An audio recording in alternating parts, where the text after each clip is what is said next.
Hi, നമ്മൾ കോൺസ്റ്റിറ്റ്യൂഷനെ കുറിച്ച് പഠിച്ചുകൊണ്ടിരിക്കുകയായിരുന്നു. First പാർട്ടും സെക്കൻഡ് പാർട്ടും കഴിഞ്ഞു. ഇനി നമുക്ക് ഇതിന്റെ ലാസ്റ്റ് പാർട്ടും കൂടെ നോക്കാം. ഈ ലാസ്റ്റ് പാർട്ടിൽ പറയുന്നത് മൗലിക അവകാശങ്ങളെ കുറിച്ച് പറഞ്ഞുകൊണ്ടാണ് നമ്മൾ കഴിഞ്ഞ ക്ലാസ്സിലൊന്ന് നിർത്തിയത് അല്ലേ. അതായത് മൗലിക അവകാശങ്ങളെ ശില്പി ആരാണ് എന്ന് നമ്മൾ പറഞ്ഞിരുന്നു. സർദാർ വല്ലഭായ് പട്ടേൽ ആണെന്ന് പറഞ്ഞു. അത് പറഞ്ഞുകൊണ്ടാണ് നമ്മൾ നിർത്തിയത്.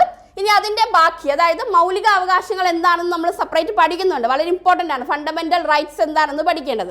അപ്പോൾ നമുക്ക് ഈ മൗലിക അവകാശങ്ങളെ കുറിച്ചൊന്ന് ചെറുതാക്കി പറഞ്ഞാൽ, അതായത് ഒന്ന് ഷോർട്ടായിട്ട് നമ്മൾ പറയുകയാണെങ്കിൽ, ഇതെന്താണ്? ഇന്ത്യയുടെ മാഗ്ന കാർട്ട. എക്സാമിന് ചോദിക്കാം, ഇന്ത്യയുടെ മാഗ്ന കാർട്ട എന്താണ് എന്ന് ചോദിക്കാം. അപ്പൊ എന്തായിരിക്കും? മൗലിക അവകാശങ്ങളാണ് ഇന്ത്യയിലെ മാഗ്ന കാർട്ട. ഇനി അതല്ല, അടുത്തൊരു വിശേഷണമുണ്ട്, ഭരണഘടനയുടെ ആണിക്കല്ല്. ഭരണഘടന നിലനിൽക്കുന്നത് എന്തിലാണ്? മൗലിക അവകാശത്തിലാണ് ഇന്ത്യൻ ഭരണഘടന നിലവിൽ നിൽക്കുന്നത്. ഇനി അടുത്തതുണ്ട്, ഭരണഘടനയുടെ മനസ്സാക്ഷി എന്ന് വിളിക്കുന്നതും ആരെയാണ്? മൗലിക അവകാശത്തെയാണ്. അപ്പൊ 3 പോയിന്റുകൾ നമ്മൾ പറഞ്ഞു മൗലിക അവകാശത്തെ കുറിച്ച്. എന്താണ്? ഇന്ത്യയുടെ മാഗ്ന കാർട്ട, ഭരണഘടനയുടെ ആണിക്കല്ല്, ഭരണഘടനയുടെ മനസ്സാക്ഷി എന്ന് വിളിക്കുന്നത് മൗലിക അവകാശങ്ങളെയാണ്. ഇത് 3ഉം നോട്ട് ചെയ്യുക, എക്സാമിന് വരുന്നതാണ്.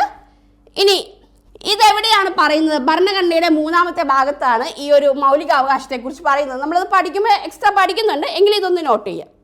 ഇനി നമുക്ക് 32ാം വകുപ്പിനെ കുറിച്ചും കൂടെ ഒരു കാര്യം പറയാനുണ്ട്. 32ാമത്തെ വകുപ്പിനെ കുറിച്ച് അംബേദ്കറും പറയുന്നുണ്ട് അല്ലെ. ഇന്ത്യൻ ഭരണഘടനയുടെ ആത്മാവാണ് എന്ന് പറയുന്നുണ്ട്. എന്താണ് ഈ 32ാം വകുപ്പിന്റെ പ്രത്യേകത? ഭരണഘടനാപരമായിട്ട്, അതായത് നമ്മുടെ ഭരണഘടനയ്ക്ക് അടിസ്ഥാനപ്പെടുത്തിക്കൊണ്ട് പ്രതിവിധി നേടാനുള്ള അവകാശം, അതായത് നമ്മുടെ ഫണ്ടമെന്റൽ റൈറ്റ്സ് ആരെങ്കിലും വയലേറ്റ് ചെയ്താൽ, ആരെങ്കിലും നമ്മുടെ ആ ഒരു അധികാരം തരാതിരിക്കുമ്പോൾ നമുക്ക് അതിനെതിരെ സുപ്രീം കോടതി വരെ പോകാനുള്ള അധികാരമുണ്ട്. അതിനെ സഹായിക്കുന്ന വകുപ്പാണ് ഈ വകുപ്പ് 32. അതൊന്ന് നോട്ട് ചെയ്ത് വെക്കുക. ഈ 32 പ്രത്യേകതയുണ്ട്. അംബേദ്കർ പറയുന്നുണ്ട്, ഭരണഘടനയുടെ ശില്പിയായ അംബേദ്കർ ഒരു കാര്യം പറയുന്നുണ്ട്, ഇന്ത്യൻ ഭരണഘടനയുടെ ആത്മാവാണ് ഏത്? 32ാമത്തെ വകുപ്പ്. ഇതിന്റെ പ്രത്യേകത എന്താണ്? ഭരണഘടനാപരമായി പ്രതിവിധിക്കുള്ള അവകാശം, അത് നമ്മുടെ അവകാശമാണ്, നമ്മുടെ ഫണ്ടമെന്റൽ റൈറ്റ്സ് ആണ്. അതിനെക്കുറിച്ചാണ് ഇത് പറയുന്നത്. 32ാം വകുപ്പാണ്. ഓക്കെ, ആമുഖത്തെ കുറിച്ച് പിന്നെ നമുക്കൊരു പോയിന്റ് കൂടെ പറയാം. അതായത് നമ്മുടെ ജവഹർലാൽ നെഹ്റു ഈ ഒരു ആമുഖം കൊണ്ടുവരുമ്പോൾ ഇതൊരു വസ്തുനിഷ്ഠപരമായിട്ടുള്ള, അതായത് വസ്തുനിഷ്ഠമായിട്ടുള്ള പ്രമേയമായിട്ട് പറയുന്നത് 1946 ഡിസംബർ 13 അദ്ദേഹം ഇത് കൊണ്ടുവരുന്ന അപ്പോഴാണ്. പിന്നീടാണ് ഇത് ഇന്ത്യയുടെ ആമുഖമായിട്ട് മാറുന്നത്. ആദ്യമേ തന്നെ ഇത് ആമുഖമാണ് എന്ന് പറഞ്ഞല്ല അദ്ദേഹം കൊണ്ടുവരുന്നത്. അദ്ദേഹം ആ ഒരു കാര്യം ഒരു വസ്തുനിഷ്ഠമായിട്ടുള്ള ഒരു പ്രമേയം പോലെയാണ് കൊണ്ടുവരുന്നത്. അതെപ്പോഴാണെന്നാണ് ചോദിക്കുന്നത്. അതാണ് നമുക്ക് നോട്ട് ചെയ്യേണ്ടത്. അതെപ്പോഴാണ്? 1946 ഡിസംബർ 13 അദ്ദേഹം അത് കൊണ്ടുവരുന്നത്, ആ ഒരു പ്രമേയം കൊണ്ടുവരുന്നത്.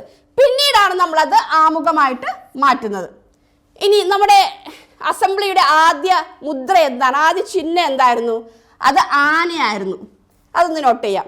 ഭരണഘടനാ അസംബ്ലിയുടെ ആദ്യ മുദ്ര എന്നോ ചിഹ്നമെന്നോ ഒക്കെ ചോദിക്കാം. എന്താണത്? അത് ആനയായിരുന്നു. അതൊന്ന് നോട്ട് ചെയ്യാം. ഇനി അടുത്ത പോയിന്റ് എന്താണ്? ഭരണഘടനാ അസംബ്ലിയുടെ വൈസ് പ്രസിഡന്റ് ആയിട്ട് നിയമിതനായ വ്യക്തിയാണ് ഹരേന്ദ്ര കുമാർ. ഇതൊന്ന് നോട്ട് ചെയ്ത് വെക്കുക. എന്താണ്? ഭരണഘടനാ അസംബ്ലിയുടെ വൈസ്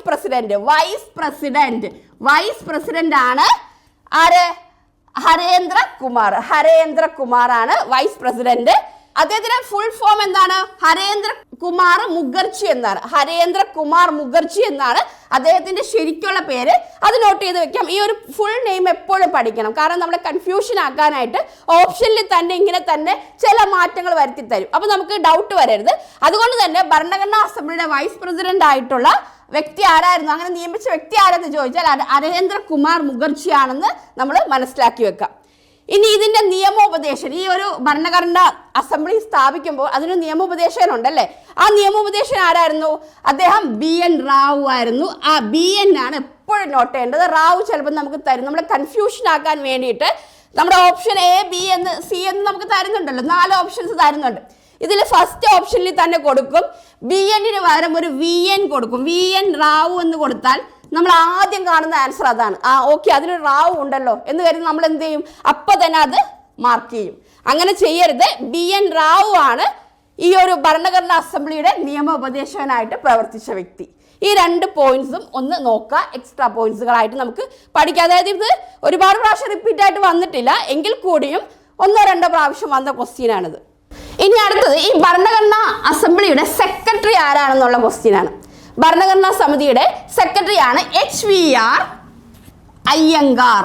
നോട്ട് ചെയ്യാം. ഇവിടെയുണ്ട് ഈ ഒരു ഇനീഷ്യലാണ് നമ്മൾ എപ്പോഴും സംശയത്തിൽ വരുത്തുന്നത്. അതായത് HVR അയ്യങ്കാർ ആണ് ഭരണഘടനാ അസംബ്ലിയുടെ സെക്രട്ടറി. ഇനി അടുത്തൊരു ഇമ്പോർട്ടൻ്റ് ആയിട്ടുള്ള പോയിന്റ് ആണ് ഡ്രാഫ്റ്റ് മാൻ. അതായത് ഭരണഘടനയുടെ ചീഫ് ഡ്രാഫ്റ്റ് മാൻ ആരെന്ന് ചോദിച്ചാൽ SN മുഖർജി. ഈ മുഖർജി അയ്യങ്കാറൊക്കെ നമുക്ക് റിപ്പീറ്റ് ചെയ്ത് വരുന്ന കാര്യങ്ങളാണ്, പേരുകൾ പലർക്കും ഈ ഒരു പേരുണ്ട്. അപ്പൊ അതുകൊണ്ട് ഇനീഷ്യലിന് കുറച്ച് ഇമ്പോർട്ടൻസ് കൊടുക്കുക. ഇനി അടുത്തത് എന്താണ്? ഭരണഘടനാ അസംബ്ലിയുടെ കരട് സ്പീക്കർ ആരായിരുന്നു? അത് GV മാവ്ലിയങ്കർ ആണ്. GV മാവ്ലിയങ്കർ ആണ് ഇതിന്റെ കരട് സ്പീക്കർ. ഭരണഘടനാ അസംബ്ലിയുടെ കരട് സ്പീക്കറായിട്ട് പ്രവർത്തിച്ച വ്യക്തിയാണ് GV മാവ്ലിയങ്കർ. ഇനി ഇത് എപ്പോഴാണ് വരുന്നത്? ഈ കരട് എപ്പോഴാണ് വരുന്നത്? 1948 ഫെബ്രുവരി 28-നാണിത് വരുന്നത്. ഇതെല്ലാം നടക്കുന്നത് ഈ ഒരു 1948 മുതൽ ഒരു 57 വരെയുള്ള കാലഘട്ടത്തിലുള്ള കാര്യങ്ങളാണ്. അതൊന്ന് നോട്ട് ചെയ്ത് വെച്ചാൽ നമുക്കിത് ഈസി ആയിട്ട് പഠിക്കാം. അപ്പോൾ 1948 ഫെബ്രുവരി 28-നാണ് ഈ ഭരണഘടനയുടെ കരട് വരുന്നത്. അതിൻ്റെ സ്പീക്കറായിരുന്നു GV മാവ്ലിയങ്കർ. ഓക്കെ, കാരണം ഇത് ഈ ഒരു കോൺസ്റ്റിറ്റ്യൂഷൻ കൊണ്ടുവന്നതിന് ശേഷം അതിൻ്റെ ഒരു കാര്യങ്ങളൊക്കെ കഴിഞ്ഞ ശേഷം അതെന്ത് ചെയ്യുന്നുണ്ട്? അത് പൊതുജനങ്ങളുടെ അഭിപ്രായം അറിയാനായിട്ട് പേപ്പറിൽ പ്രസിദ്ധീകരിക്കുന്നുണ്ട്. പേപ്പറിൽ പ്രസിദ്ധീകരിച്ച് പൊതുജനങ്ങൾ അത് കണ്ട് അതിനെക്കുറിച്ച് അഭിപ്രായം പറയാനൊക്കെ ഉള്ള ഒരു സൗകര്യം കൊടുത്തിരുന്നു. അതെല്ലാം നടന്നത് ഈ ഒരു സമയത്തായിരുന്നു. ഇനി നമ്മളിത് പറഞ്ഞൊരു പോയിന്റ് ആണ്, എങ്കിൽ കൂടി ഞാനിതിൻ്റെ കുറിച്ച് ഒരു എക്സ്ട്രാ ഇത് പറയുമ്പോൾ ഇതിൻ്റെ ഒരു കൺക്ലൂഷന് വേണ്ടിയിട്ട് എടുത്തു പറയുന്നതാണ്. ഭരണഘടനാ അസംബ്ലി ഇന്ത്യൻ ഭരണഘടനയെ അംഗീകരിക്കുന്നത് 1949 നവംബർ 26-നാണ്. മുൻ ക്ലാസ്സുകളിൽ ഞാൻ പറഞ്ഞതാണ്, എങ്കിൽ കൂടി ഒന്ന് പറയുകയാണ്.